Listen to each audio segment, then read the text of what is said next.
Special dessert item বলতে পারেন। এটা ইয়াম্মি মজাদার একটা ডেজার্ট রান্না করব বলতে পারেন, ডেজার্ট কিংবা নবাবী সেমাই। তো দেখুন কিভাবে রান্না করি আমি। এখানে আমি একটা লাচ্ছা সেমাই পুরো প্যাকেট দিয়ে দিলাম। এখন দিয়ে দেব কি দেখুন 2 টেবিল স্পুন চিনি। আপনারা যেমন মিষ্টি খেতে পছন্দ করেন সেই পরিমাপ বুঝে আপনারা এখানে চিনিটা ইউজ করবেন, কারণ আমি এখানে যেহেতু কনডেন্স মিল্ক দিব। আর এখানে আমি এই যে 2 টেবিল স্পুন পরিমাপে গুঁড়ো দুধ ইউজ করলাম। এটা এখন একটু নেড়ে চেড়ে একটু ভেজে নিব, কোনোভাবে যেন তেল না বের হয় সেদিকে লক্ষ্য রাখতে হবে। এটা আমি মাঝারি আঁচে সুন্দর করে ভেজে নিব। এত মজার একটা ডেজার্ট কি বলবো আপনাদেরকে, একবার খাইলে বারবার লেগে থাকবে মুখে স্বাদ। অবশ্যই রান্না করে খাওয়াবেন পরিবারের সবাইকে। আপুর এই রেসিপিটা ফলো করে ইনশাল্লাহ অনেক মজা হবে। এটা কিন্তু বেশিক্ষণ ভাজবেন না। চিনিটা যখন দেখবেন যে একটু মানে একদম গলা গলা ভাব হয়ে গিয়েছে তখনই নামিয়ে নিতে হবে, তাহলে খেতে মজা হবে। তো আমি এখন গ্যাসটা বন্ধ করে নামিয়ে নিব। যে আমি একটা বাটিতে নামিয়ে নিয়েছি। এখন আমি একই পদ্ধতিতে আবার এই যে কালারিং, এটা কিন্তু স্বাস্থ্যের জন্য ভালো না, তারপর কিছু করার নাই। এই সেমাইটা মানে এই নবাবী সেমাইটা রান্না করতে গেলে আপনাকে এটা ইউজ করতেই হবে, বাধ্যতামূলক নাই কিন্তু, তাহলে আরও দেখতে মানে ইয়াম্মি একদম কালারফুল লাগবে নবাবী সেমাইটা। এই যে আমি এখানে 1 টেবিল পরিমাপে চিনি দিয়ে দিলাম, নেড়ে চেড়ে একটু ভেজে নিব।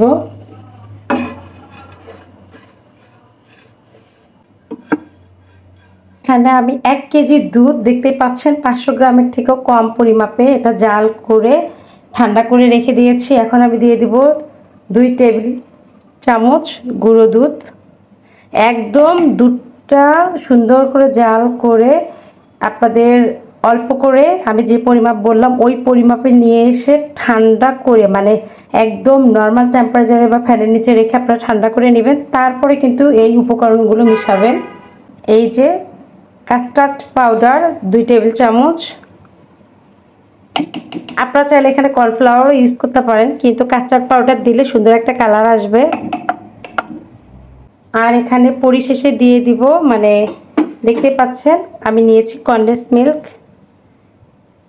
এটা আপনারা যে যেমন মজা করে বানাতে চান ওই পরিমাপ অনুযায়ী আপনারা দিবেন, তাহলে সেই পরিমাপ অনুযায়ী মজাটা হবে। দেখতে পাচ্ছেন আমি একটা কনডেন্স মিল্কে মানে পুরো একটা এরকম পটের হাফ পট দিয়ে দিলাম।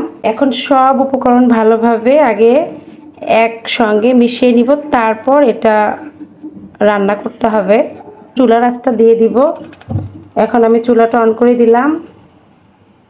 আর অবশ্যই এটা অল্প বা মিডিয়াম আছে সুন্দর করে নেড়েচেড়ে নিতে হবে, নাড়া বন্ধ করা যাবে না, তা না হলে কিন্তু এটা একদমই জমাট বেঁধে যাবে। তবে নাড়া বন্ধ করা যাবে না, তাহলে দেখবেন লেগে গেছে। এই যে দেখতে পাচ্ছেন পারফেক্টভাবে আমার এই যে ক্রিমটা রেডি হয়ে গিয়েছে নবাবী সেমাইয়ের জন্য। তো চলুন এখন সম্পূর্ণ রেসিপিটি আপনাদের সঙ্গে শেয়ার করছি। তো চলুন রেডি করে নেই নবাবী সেমাইটা।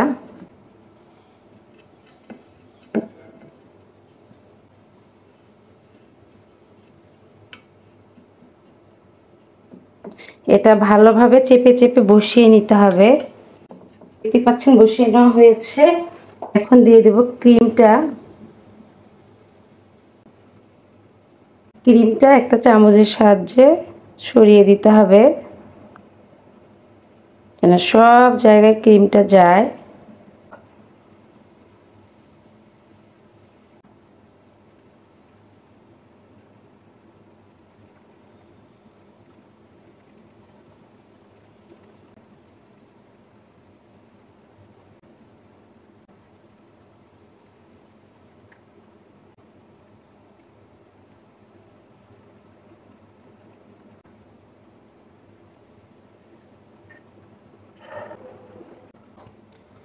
এখন দিয়ে দেব কাজু বাদাম, পেস্তা বাদাম।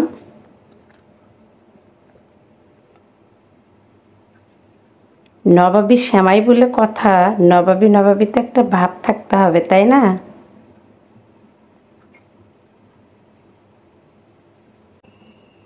অলমোস্ট ডান আমার নবাবী সেমাই। মজাদার ইয়াম্মি চটজলদি এই ডেজার্টটা বানিয়ে ফেলতে পারেন। দেখতেই পাচ্ছেন, দেখুন লেয়ারটা কত সুন্দরভাবে বোঝা যাচ্ছে। তো দেখতেই পাচ্ছেন আশা করি কতটা ইয়াম্মি এবং ডিলিশিয়াস হয়েছে আমার এই আজকের কুনাফা কিংবা বলতে পারেন নবাবী সেমাই। তো এই ইয়াম্মি ডেজার্টটা অবশ্যই বাসায় বানিয়ে খাবেন। এটা হচ্ছে আমার ঈদ স্পেশাল ডেজার্ট আইটেম বলতে পারেন।